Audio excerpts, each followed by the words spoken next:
Bonjour et bienvenue à tous dans mon studio créatif.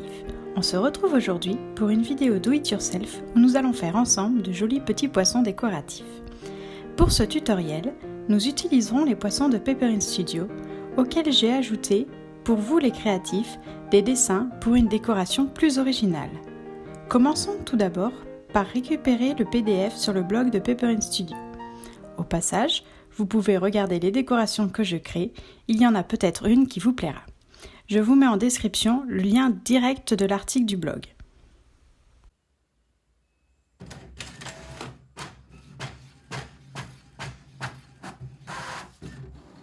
J'ai décidé de vous montrer ici que l'on obtient un joli rendu même avec du papier classique blanc d'imprimante. Mais si vous avez du papier coloré ou plus épais, le résultat ne pourra être que mieux. Une fois que vous avez imprimé le PDF, nous allons maintenant le découper en suivant les lignes pleines, comme indiqué dans les instructions. Petit bonus au passage, gardez l'intérieur des poissons que vous découpez, car avec un petit pliage et un peu de dessin, vous obtiendrez de jolies baleines. J'ai tellement adoré ces petites baleines que je les ai utilisées dans mon Bugeot d'avril. Je vous mets tout de suite un petit aperçu de mon journal. Mais revenons à nos poissons. Il est maintenant temps d'exprimer votre créativité en décorant vos poissons. Alors, pour le petit détail, il faut dessiner du côté où l'on ne voit pas les traits de découpe et le haut du poisson est indiqué par la languette. Pour l'ensemble des 3 poissons, j'ai choisi d'utiliser un camailleux de bleu avec mes Pitt Artist Pen Brush de chez Faber-Castell que j'ai eu pour Noël. C'est la 2e fois que je les utilise, je suis trop contente. La première fois, c'était aussi pour une vidéo do it yourself, mais j'avais réalisé une carte calligraphiée. Si vous n'avez pas vu cette vidéo, je vous la mets en lien dans le petit i en haut à droite. Le premier motif que je vous propose pour le plus petit poisson est un dessin à rayures.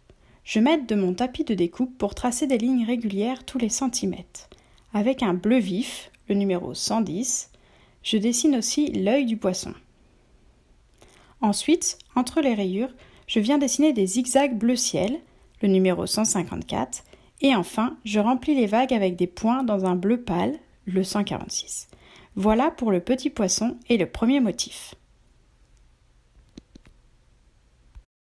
Pour le deuxième poisson de taille moyenne, je commence par tracer un quadrillage en bleu ciel.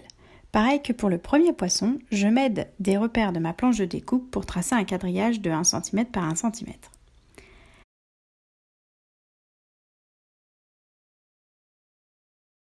Puis, avec un bleu foncé, je viens marquer le centre de chaque carreau.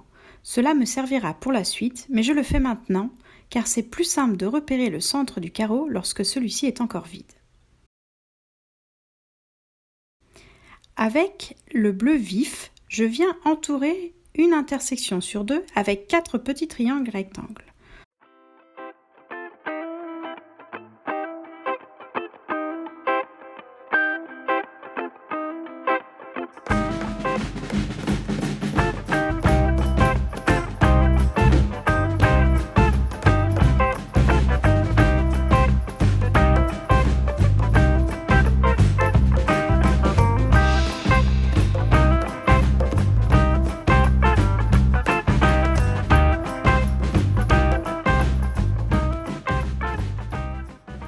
Ensuite, je reprends le bleu foncé pour décorer les intersections vides. Je trace des pétales en m'aidant des centres pour qu'ils soient réguliers. Ce motif est un peu long à faire, mais j'adore le rendu. On dirait un motif de carreau ciment.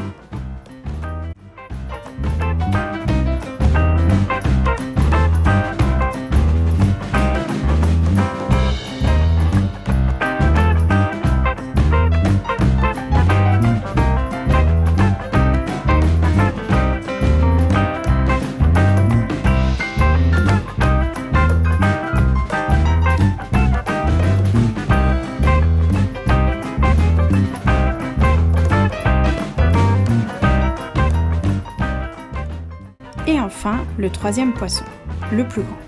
J'ai choisi un motif classique, des écailles. Je commence avec le bleu foncé par tracer 3 demi-cercles que je colorie entièrement. Avec le bleu vif, je dessine 3 traits qui entourent les demi-cercles. Puis avec le bleu pâle, je dessine des demi-cercles coloriés. Avec le bleu foncé, je les entoure de traits et on continue comme cela jusqu'à remplir entièrement le poisson. Une petite astuce pour ne pas se tromper dans l'enchaînement des couleurs, une fois utilisé, il faut poser le stylo à gauche des deux autres et prendre celui de droite pour la couleur suivante. Parfois, vu que le motif est fait à la main et qu'il est irrégulier, j'ai été obligée de mettre plus ou moins de traits pour entourer le demi-cercle. Au final, je trouve que cela ne se remarque pas du tout et je suis ultra contente de ce dernier motif.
Et voilà, nos 3 poissons sont décorés et on peut maintenant reprendre le cours du tutoriel. On repasse sur l'envers des poissons pour marquer des plis au niveau des lignes pointillées. Il faut que cette ligne pointillée soit dans le fond du pli. Ensuite, pour donner du relief à vos poissons, il faut croiser les 2 extrémités de la queue et les coller ensemble. Enfin, pour accrocher vos poissons, mettez un adhésif sur la languette. Pour ma part, j'utilise de la pâte à fixe.